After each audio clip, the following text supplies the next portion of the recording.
ওকে, আমরা হচ্ছে এখন যে ম্যাথটা দেবো সেটা হচ্ছে একটা সার্কুলার কনফিগারেশনের ম্যাথ।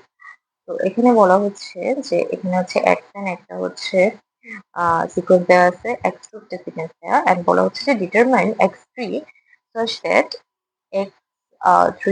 x3 কে মানে কি, এটা একটা হচ্ছে ডিএফটি, একটা সিকোয়েন্সের ডিএফটি বুঝতে হচ্ছে x1 কে ইনটু x2 কে, তাহলে এই দুটোই হচ্ছে এই যে সিকোয়েন্স গুলো হচ্ছে ডিএফটি। তাহলে বলা হচ্ছে যে আমরা x3 সিকোয়েন্সটা বের করব।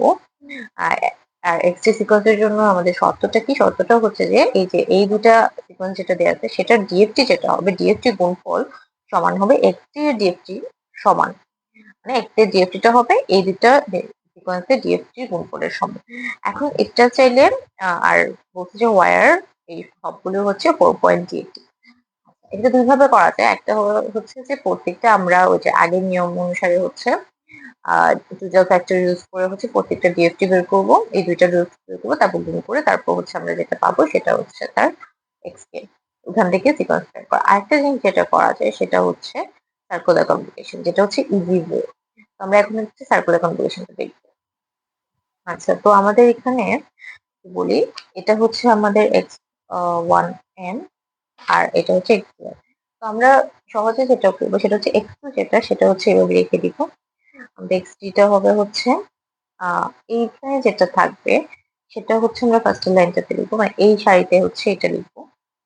আর একটু হচ্ছে এটা জাস্ট ইট ইজ হচ্ছে লিখে ফেলবো কলাম ম্যাট্রিক্স হিসেবে। আর এই ম্যাট্রিক্সের প্রথম রোটাতে হচ্ছে আমরা যেটা দেয়া আছে সেটা লিখবো।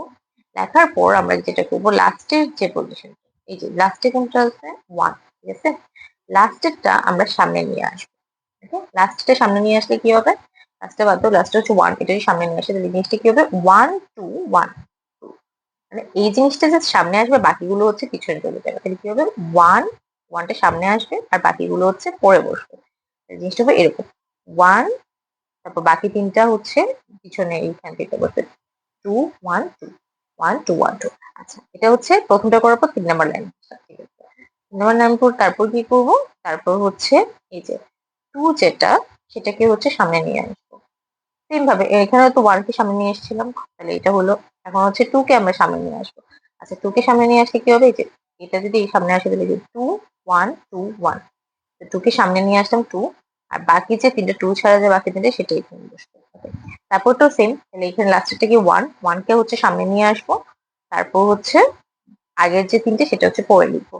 এন্ড পরেরটাও যদি দেখি তাহলে হচ্ছে, আচ্ছা পরেরটা হচ্ছে যেটা আমরা উঠাইছিলাম সেটা, তাহলে কি করবো, প্রথমটা আমরা লিখে ফেলবো, লেখার পর পিছনেরটা হচ্ছে সামনে নিয়ে আসবো, আর পরে বাকি তিনটে সেটা হচ্ছে 4 নাম্বার রতে লিখবো। 4 নাম্বার র থেকে 3 নাম্বার লাইনে আসবো, 3 নাম্বার লাইন কিভাবে, 2টা হচ্ছে সামনে আনবো, বাকি তিনটা হচ্ছে বসাবো।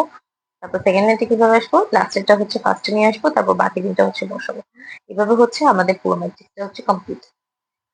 ওকে, করার পর এই যে এই লাইন, এই ম্যাট্রিক্স আর এই ম্যাট্রিক্স হচ্ছে গুণ করবো। ফার্স্ট অফ অল দেখে আমরা গুণ হয় কিনা, গুণ তো হবে। এটা হচ্ছে 4 × 4 ম্যাট্রিক্স, আর এটা হচ্ছে 4 × 1 ম্যাট্রিক্স। আমরা জানি হচ্ছে m × n যদি একটা ম্যাট্রিক্স হয় আর এটা যদি n × r হয়, যদি গুণফলের ফলে হবে কি m × r ম্যাট্রিক্স হবে এটার ক্রম। তাহলে এটার ক্ষেত্রে কি হবে, 4 তো দাদা 4 × 1, তার মানে হচ্ছে সারি হবে রো হবে হচ্ছে 4টা আর কলাম হবে একটা। তাহলে আমরা হচ্ছে গুণ করে দেখি, এই প্রত্যেকটার সাথে এই প্রত্যেকটা গুণ করবে, তাহলে 2 × 2 = 2, মানে এক কথা হচ্ছে গুণ করে ফেলবো। 2 × 1 হচ্ছে 2, প্লাস হচ্ছে 6, প্লাস হচ্ছে 4, এরকম করে বাকিগুলো এই সারিতে তারপর এটা গুণ করবো।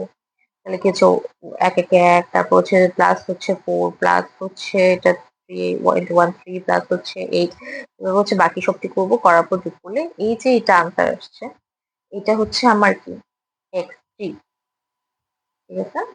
তো এটাই হচ্ছে আমার, তাহলে আমার এটা কি হচ্ছে x3 and 1 হচ্ছে 14 16 14 16, ঠিক আছে, এটাই হচ্ছে আনসার।